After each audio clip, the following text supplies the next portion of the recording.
The lights of the studio were too bright, a sterile glare bouncing off polished glass and glossy wood. Rows of cameras stood on their black tripods like silent guards, their red tally lights blinking steadily. Behind them, the audience was pressed close together, hundreds of faces under the heat of the stage lamps, expectant, restless. The smell of makeup and coffee clung to the air, mixed with the faint ozone from the equipment. The host had been gliding through the evening with the smooth rhythm of television. Introductions, applause, a few light jokes, the practiced cadence of someone who knew how to shepherd a crowd. But then the rhythm snapped. "Let's be honest," one of the reporters said, leaning forward in his chair. His voice was calm, but his eyes gleamed with mischief.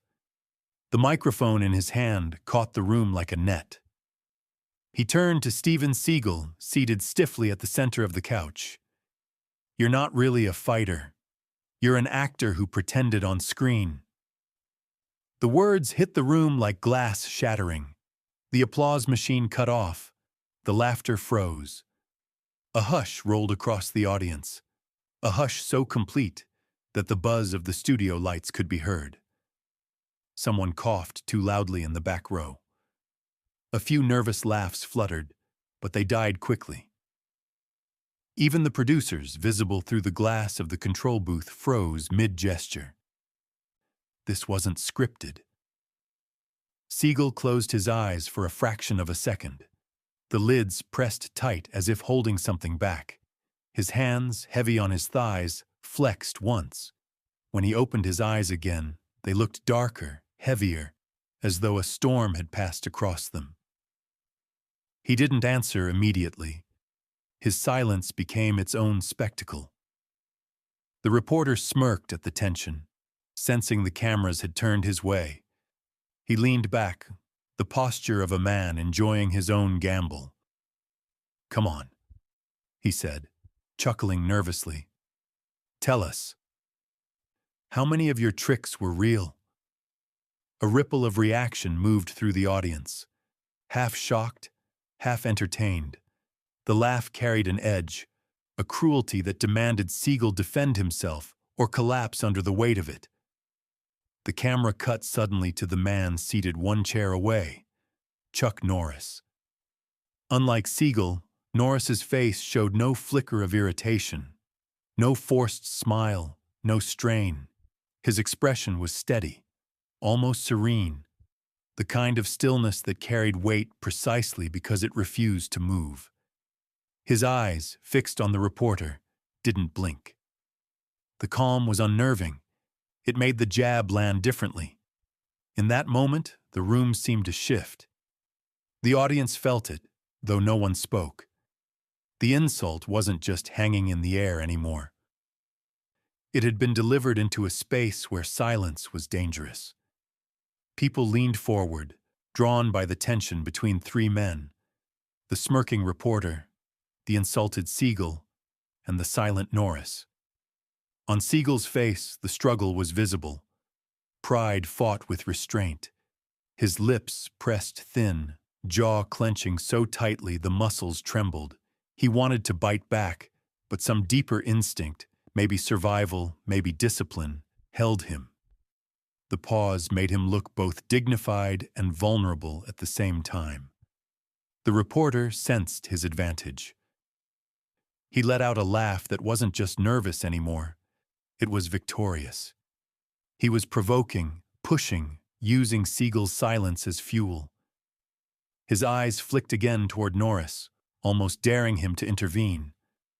The audience shifted uneasily. Some clapped weakly, supporting the reporter's boldness. Others booed, muttering, shaking their heads. The room was splitting in real time, energy bouncing unpredictably. A few in the back shouted words drowned by the echo of the studio. The control booth buzzed with frantic hand signals. A producer mouthed, "Move on," toward the host, but the host's face had gone stiff, eyes flicking between the guests. He knew there was no pulling this back. Seagal sat there, shoulders rigid, face pale under the lights, eyes burning darker by the second. His silence screamed louder than any defense. And next to him, Norris didn't so much as adjust in his chair. His calm wasn't neutrality. It was weight. The stillness of a man who didn't need to answer with volume because everyone in the room already felt the answer in their bones. The reporter laughed again, higher this time, like someone walking too close to the edge of a cliff but pretending not to notice the drop. He leaned forward, microphone pointed directly at Seagal. "Tell us, Stephen," he said, savoring the tension. "Are you going to say even half of it was real?" And then, as though pulled by the gravity of the silence, he swung the microphone toward Norris. "Or maybe you can tell us," the reporter said, smiling wide. "Even you wouldn't believe he's a real fighter. Right?" The sound of the words snapped the audience into stillness. A collective inhale swept the studio, sharp, unified, fearful. They knew instinctively. This was the moment everything hinged on. The cameras zoomed tight on Norris's face, waiting for the smallest twitch, the faintest smile, a blink, anything. But there was nothing yet. Just that calm, steady silence, heavier than the bright lights, heavier than the laughter that had tried to cut the air. The pause stretched long enough for the audience to feel it in their chests, the kind of silence that grows louder than shouting. Everyone leaned in, and though no words had been spoken yet, the confrontation had already begun. "Just wondering, where are you watching from? Write it down, bellow." The silence lingered, thick enough to press against the chest. The reporter's microphone hung in the air like a weapon, the grin on his face daring either man to move. Around them, the audience stirred, voices breaking into fragments. Laughter, jeers, applause that sputtered into boos. The studio had stopped being entertainment. It had turned into a trial. Seagal sat rigid, shoulders squared, the muscles in his jaw visibly tight. His eyes were locked on the floor for a moment, then rose slowly, catching the reporter's gaze with a look heavy enough to erase the man's smile for half a beat. But Seagal said nothing. His silence only fueled the tension. It wasn't resignation. It was defiance, the kind that forces everyone else to decide what it means. The reporter took advantage. He leaned back in his chair, one ankle crossed over the other, the posture of a man convinced he owned the moment.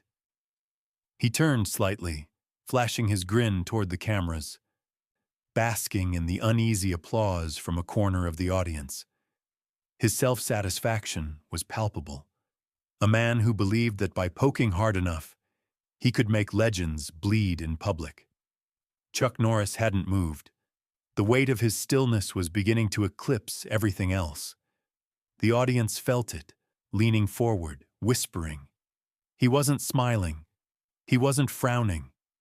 He was simply there, his presence a counterpoint to the noise around him. The reporter sensed the eyes of the room shifting, so he sharpened his attack.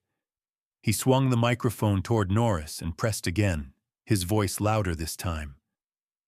"Even you," he said, letting the words hang. "Even you don't believe this man is a real fighter. Isn't that true?" The air fractured. The studio filled with gasps, sharp intakes of breath, a sudden hush layered over by the rising hum of voices. The crowd had become the third participant, their reactions louder than the stage directions. A group in the front row clapped and whistled, supporting the jab. Others booed, their voices raw with disapproval.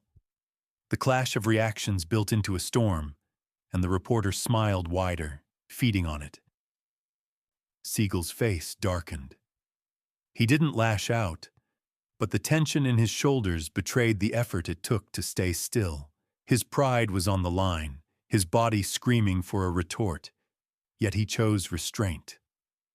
The silence radiating from him was almost unbearable. It was the silence of someone who knew that no matter what he said, it would be twisted, so he let the weight of his gaze speak instead. But the crowd wasn't satisfied with silence. Their hunger grew. They turned toward Norris. Whispers turned into chants. Soft at first, then louder, voices rising in unison.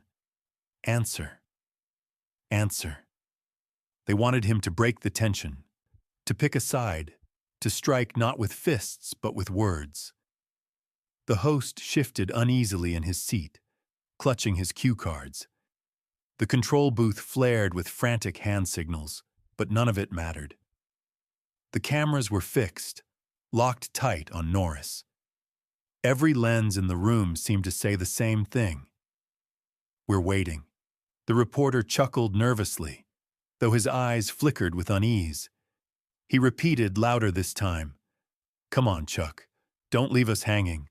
What do you really think? Is he a fighter or just a performance? The audience erupted, half cheering the provocation, half hissing their disapproval. The studio floor shook with the weight of hundreds of voices colliding. Someone shouted from the balcony, "Say it, Chuck!" And laughter followed, sharp as a knife. Still, Norris did not answer. His eyes, steady and unblinking, remained fixed on the reporter. The stare itself was a response, one that carried more menace than raised voices ever could. The longer it lasted, the more unbearable the silence became. It was no longer empty. It was heavy, filled with expectation, filled with threat. Seagal lifted his head slowly. His gaze shifted from the reporter to Norris, searching. In that look was something raw, recognition. Seagal understood that Norris's silence wasn't indifference. It was judgment, and maybe protection. He saw in him the one man who might restore balance to a situation already spiraling. The audience felt it too. Their shouts began to die down, replaced by a nervous anticipation. A hush spread, rolling outward like a ripple on water. Even the producer in the booth stopped waving his arms. Every sound drained away until only the hum of the studio lights remained. The reporter, unsettled by the stillness, laughed again. This time it cracked at the edges. "What is this?" he demanded, forcing bravado back into his tone. "Are you both hiding behind words? Too afraid to give a real answer?" That line landed like a slap. The audience erupted once more, some jeering, others booing, the divide sharper now. The noise became a physical presence, rising and falling, demanding resolution.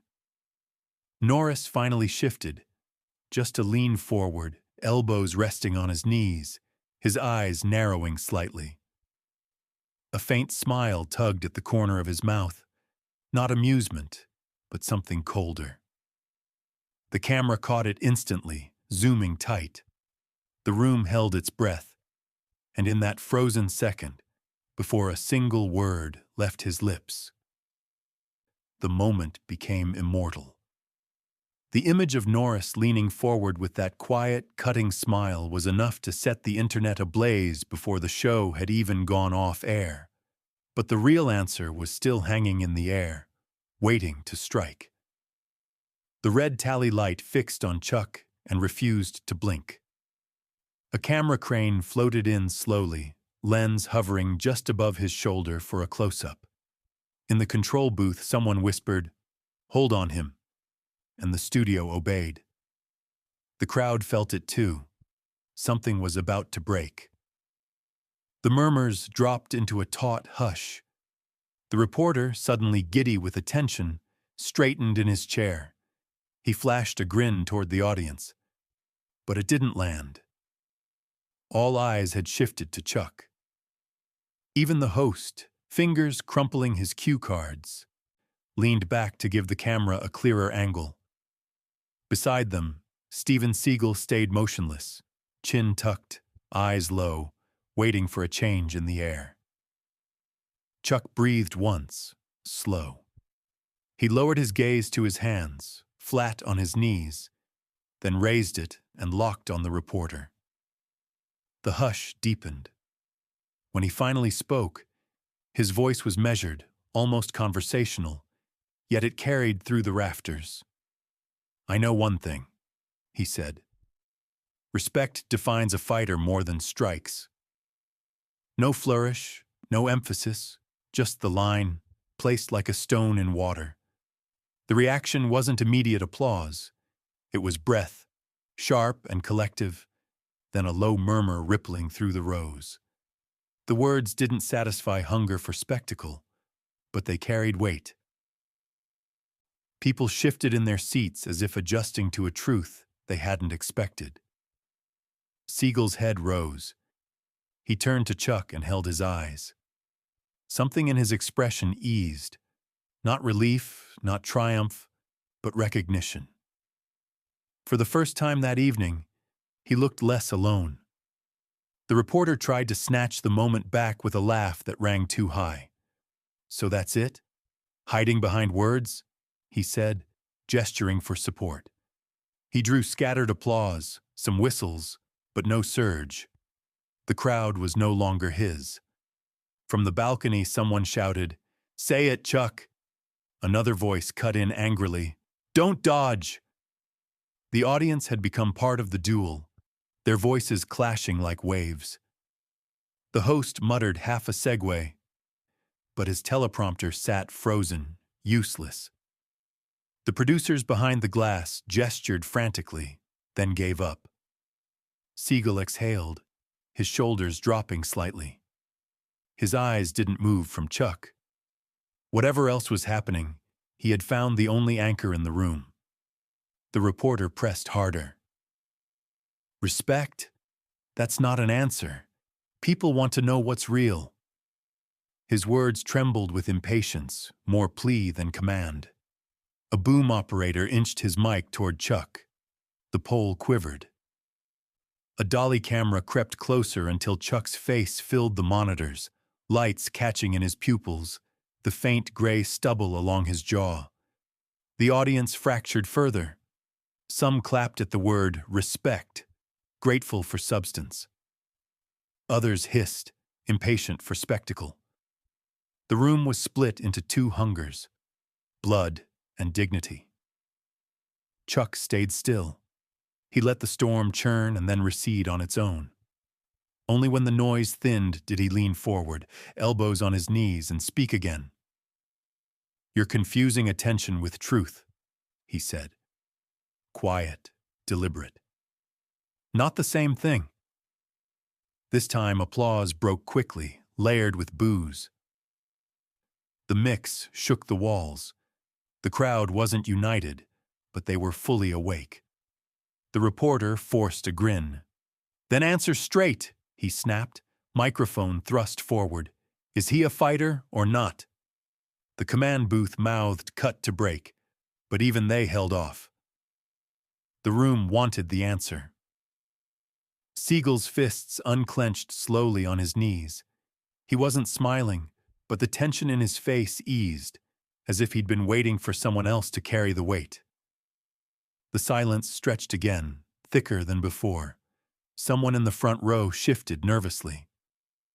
Phones hovered high, glowing like stars in the dim corners. Chuck didn't rush. He let the demand hang heavy. Then he leaned in closer, the gesture small but final. The camera caught everything, the narrowing eyes, the faint curve of a smile that was colder than words. It wasn't warmth, it wasn't humor. It was precision, sharpened into an expression. The audience felt it. The room froze. For a heartbeat, the air itself seemed to still. That single look, the tilt forward, the cutting half smile, was captured by every lens. Screens lit up in the first rows with notifications. clips already escaping into the world before the host could close the segment. And in that instant, the balance shifted. The reporter wasn't the star anymore. He was part of the backdrop to an image already multiplying across feeds, destined to live far beyond the studio. The studio cracked open into chaos. What had been a show dissolved into noise, applause clashing with boos, nervous laughter colliding with shouts. The host froze mid-sentence, cue cards wilting in his grip. The floor manager gave up signaling. Every face in the crowd was lit by the glow of phones, screens lifted to capture the fire. The reporter leaned into it. He raised his mic like a weapon, grin stretched wide. "Mr. Seagal," he called over the din. "You do understand your movies are a circus, right? You wouldn't last a minute with a real fighter." The line detonated. Seagal's chair toppled as he stood. The bang of it on the stage floor cut through everything. Security sprang up in the aisles, dark suits flashing under the lights, hands half ready to restrain. A boom mic jerked upward, retreating from the blast radius. The audience went feral, half cheering, half panicked, the sound of 1,000 instincts clashing. Someone yelled Seagal's name. Another shouted, "Do it!" The control booth barked for a commercial cut, but the feed stayed live. Seagal's face burned under the lights. His chest heaved, eyes locked on the reporter. His fists twitched open and closed. He took a step, then another. "Sit down," a guard muttered from the wing. "Too soft for the cameras." Seagal didn't hear, or pretended not to. The reporter smirked, mic held like a dare. "There it is," he said, too loud. "There's the act." The noise peaked, and then the camera found Chuck. He hadn't moved through any of it. While Seagal bristled and the reporter thrived on sparks, Chuck sat still. Until now. He raised one hand. The effect was instant. The roar collapsed row by row, like dominoes of sound falling in sequence. Front seats hushed first, then the middle rows, then the balcony. Security paused mid-stride. Even the host lowered his cue cards. Seagal froze. He looked at Chuck, not the hand, but the eyes above it. What he saw wasn't threat, and it wasn't comfort. It was command. The reporter tried to speak, but his words came out thin, swallowed by silence. His grin faltered. Chuck held the hand aloft 1 second longer, as if balancing the room in his palm, then lowered it back to his knee. He didn't speak. He didn't need to.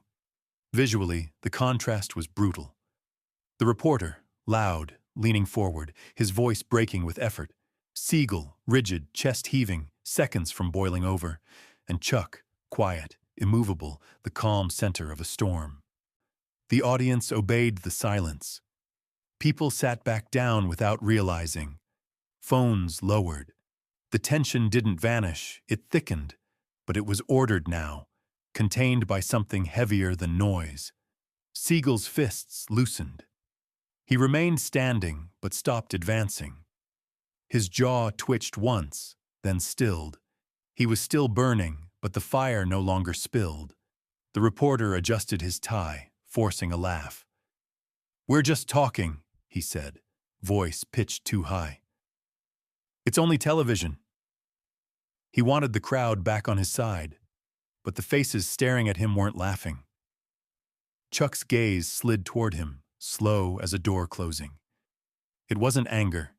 It was judgment, quiet and exact. The kind of look that exposes bluster for what it is. The cameras loved it. Every lens locked on his face. In the booth, a producer whispered, "Don't cut," and the order held. Seagal shifted, shoulders easing by a fraction. He hadn't sat, but he'd accepted the boundary. The reporter raised his mic again, but his hand shook, betraying him. The room noticed. A ripple of recognition spread through the audience. The loudest man on stage was suddenly the weakest. Chuck leaned forward slightly, only enough to put weight in the air. He still hadn't spoken, but the promise of words, when they came, hung over the studio like the pause before thunder. The audience was ready. Phones hovered again, but nobody shouted now. They waited, not for the reporter, not for Seagal, but for Chuck. One breath passed, then another. The silence stayed loyal to him, and when Chuck finally drew in air, the studio bent toward it as if the answer itself could decide what happened next. The studio leaned as one body. You could hear the buzz of the lights, the faint tick of a wristwatch, the shallow breath of the reporter behind his microphone. Seagal's chest rose and fell too quickly. The audience barely moved, but their silence had become a living thing. Chuck rose. No drama, no flourish. He stood as though from a dinner table, simple, steady. Yet the room's geometry changed. Every camera tilted up. Every head in the audience followed. He walked forward slowly, not toward the crowd, not toward the lens, but straight toward the reporter. The man tried to meet him with a grin. It broke almost instantly. His lips kept shaping confidence, but the eyes betrayed him. He lifted the mic higher, like a shield. Then came the last desperate strike. Volume. "You know what?" the reporter barked, voice cracking. "Both of you are legends only in the movies. In real life, you're nobody." The words cut the air raw. Some people laughed nervously, others winced. Security tensed. Seagal froze where he stood, face tight, fists half-clenched. Chuck stopped in front of the reporter. The difference in height became a verdict. One man standing, one man seated. Chuck's gaze was level, his presence unmoving.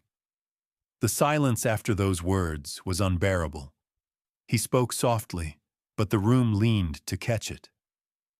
"Real life isn't the cameras," he said. "It's what you do when no one's watching." He let it hang there, not for effect, but to give weight to the truth. Then he added, steady as before, "And right now, millions can see the difference between a man and a clown." No shout, no gesture, just words, dropped like a stone in still water. At first the audience froze. Then the reaction broke loose. A whoop from the balcony, applause in the front rows, a cheer that spread until the whole room was on its feet. Phones rose like a forest of screens, recording, sharing. By the time the echo hit the rafters, clips were already bouncing through feeds. The reporter's face burned. He tried to smile, but it twisted, faltered, collapsed. His microphone lowered, useless in his hand. Cameras captured the moment his grin turned into something closer to panic. The host exhaled into his lapel mic, loud enough to be caught. The prompter kept scrolling useless jokes, ignored. In the control booth, someone whispered, "Don't cut. Let it ride." Seagal sat down slowly. His fists opened, shoulders loosening. He looked at Chuck, and for the first time that night, his face softened. He didn't speak, but the gratitude was visible. The crowd was no longer divided. The chant started in one corner, "Chuck! Chuck!" and rolled across the studio like a wave. Strangers clapped each other on the back. People cheered until their throats went raw. Chuck didn't acknowledge it. He let the chant pass over him. He stayed still, his presence enough. He had no need to raise his arms or claim victory. His control, his calm, was victory itself. The reporter shifted in his seat, tugging at his tie. He tried to straighten his shoulders, but the attempt looked pitiful, a child's sketch of bravado. The crowd saw it and responded with louder jeers, louder cheers, until his effort was drowned. The cameras loved every angle. Chuck standing, the reporter shrinking, Seagal steady once more, the audience erupting. It was bigger than the show now. The moment had escaped the studio, already rewriting headlines. Chuck stayed on his feet long enough for the weight to settle. Then, with no rush, he turned, walked back to his chair, and sat. No gesture, no nod, nothing to suggest performance. The chant kept going, louder, more unified, until the host tried to speak and gave up. He stacked his cards, lowered his eyes, and let the ovation roar. The reporter stared into his microphone as if it could save him. It didn't. And above the chaos, one truth settled clear. The hardest strike of the night had been thrown, and it hadn't come from a fist. For a few seconds after the ovation peaked, the studio vibrated like an engine running too hot. Shouts collided with claps, metal chair legs screeched as people rose without realizing, and the cameras kept their lenses locked in place, unwilling to miss a single frame. The storm of sound finally thinned into ragged bursts, scattered whistles here, a cheer there, until it left behind only a charged silence, the kind that hums in the walls long after thunder moves on. The reporter tried to act as though nothing had happened. He straightened his back, smoothed his tie, and forced a grin that cracked at the corners. His cheeks glowed red, the flush creeping up his neck in front of millions. He fiddled with his microphone, fingers turning the foam cover in circles, a tick so obvious the audience read it instantly. To the cameras, it wasn't confidence. It was a man stalling for breath after being knocked down without contact. "Great television," he muttered into the mic, voice tight and brittle. We love a spirited debate." He tried for laughter, but it came out hollow, bouncing once and falling flat. The line didn't buy him time. It only underlined how little of it he had left. Seagal, who had been braced for an explosion only minutes earlier, let go of the air trapped in his chest. His exhale was audible even through the din, rough at first, then steady. The tension in his shoulders bled out as he lowered himself into the chair again. Palms open on his thighs. His head tipped slightly, not to the reporter, but to Chuck. "Thank you," he said, soft but caught by his lapel mic. 2 words, plain and unscripted. They echoed louder than shouting. The audience shifted, a collective murmur rippling across the rows. Some clapped quietly, others smiled, not at spectacle but at relief.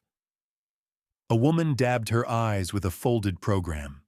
A man who had booed earlier folded his arms, not out of anger, but in resignation that he'd just witnessed something beyond entertainment. Then the chant reignited. It started like a spark in the balcony. "Chuck! Chuck!" Dozens of voices caught it, then hundreds, until it rolled like a drumbeat through the rafters. This wasn't hunger for conflict anymore. It was gratitude, almost reverence. People held their phones high again, trying to trap the moment inside a glowing rectangle. Though most knew instinctively it was bigger than their screens could hold. Chuck didn't rise to greet it. He didn't wave or bow. He sat, composed, hands resting on his knees, his face unreadable, but calm. The refusal to perform was itself a performance, a lesson in control. Cameras lingered on him because restraint had become the story. The host glanced his way, relief breaking across his features like someone watching a fire finally burn itself out. In the control booth, producers stopped barking orders. Monitors showed a collage of reactions. The reporter shrinking in his seat. Seagal's face softened, The crowd transformed from rabid to reverent. A director's voice crackled over headsets. "Stay on, Chuck. Hold. Let it breathe." The reporter made one last attempt. He forced his smile wider and tried to reframe.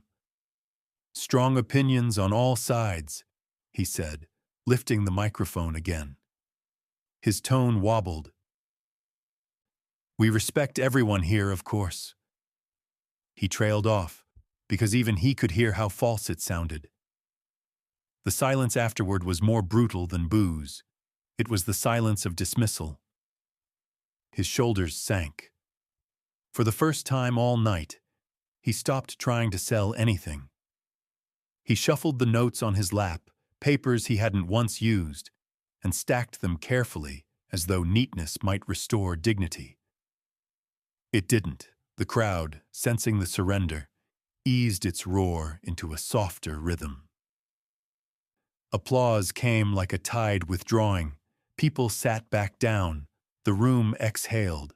What had been a battlefield turned into a place of quiet recognition. Seagal leaned toward Chuck again. His voice dropped low, but the cameras still caught it. "You didn't have to," he said. Chuck shook his head. "Yeah, I did." No emphasis, no pause for effect. Just truth, spoke in the way he always spoke. Simple, direct, final. The audience felt it in their bones.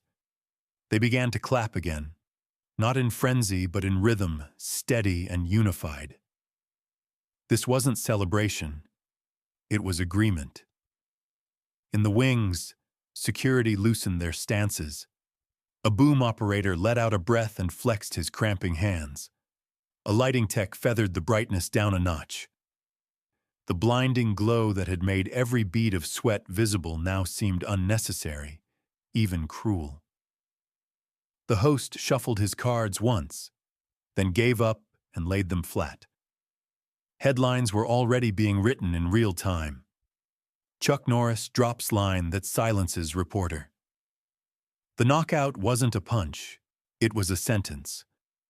Respect versus ratings. The studio chooses. Phones buzzed across the first rows with live notifications. Clips looped, captions screamed. By the time the broadcast ended, the internet had already crowned its winner. The host cleared his throat and leaned into his mic. His voice was measured now, stripped of TV gloss. "We came tonight to talk about craft and careers," he said, his eyes flicking toward Chuck. "Sometimes the lesson arrives differently. We thank our guests and we thank you." The theme music rose, soft at first, then swelling into the outro. The floor manager gave a countdown with his fingers. 3, 2, 1. The red tally lights blinked to black, and the broadcast was over. But the moment wasn't. In the room, people didn't leave right away. They clapped longer than usual, savoring the afterglow. Two teenagers swapped clips of the same line from opposite sides of the stage. A woman hugged her friend and whispered, "That's going to be everywhere tomorrow." A man in an expensive suit shook his head and laughed at himself. He had cheered the reporter earlier. Now he was chanting Chuck's name. On stage, Seagal extended his hand. Chuck took it. No squeezing for the cameras. No theatrics. Just a firm shake, one breath long, then released. The crowd applauded the gesture like closure. The reporter glanced down at his microphone, then up at Chuck. He gave a small nod. Not defiance, not defeat. Just acceptance. Chuck returned it with the same economy of movement.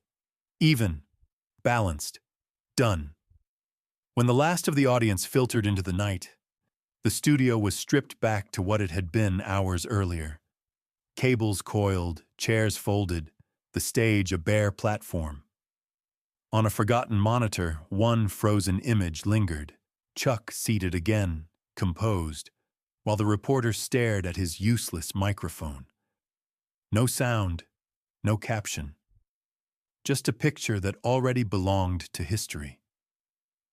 Outside, the air was sharp and cool. A relief after the heat of the lights. People poured into the street buzzing, retelling what they had seen, already shaping it into legend. Headlines hardened online. Clips spun through feeds. Think pieces started forming in newsroom drafts with titles like "When Silence Won" and "The Authority of Calm." The reporter walked out a side door alone, notes clutched under his arm. He would still be invited onto shows the next day, because humiliation sells as well as victory. He would talk softer for a while. He would replay the moment in his head, hearing the crowd roar not for him, but against him. Seagal walked out with Chuck. They didn't pose, didn't wait for cameras. Seagal glanced sideways once.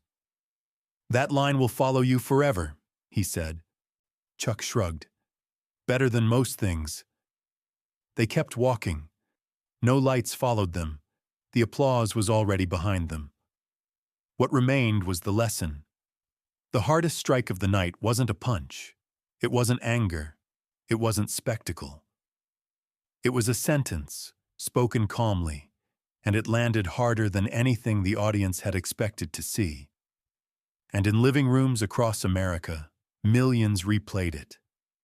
Not to watch a fight that never happened, but to feel again the exact second when noise lost to respect.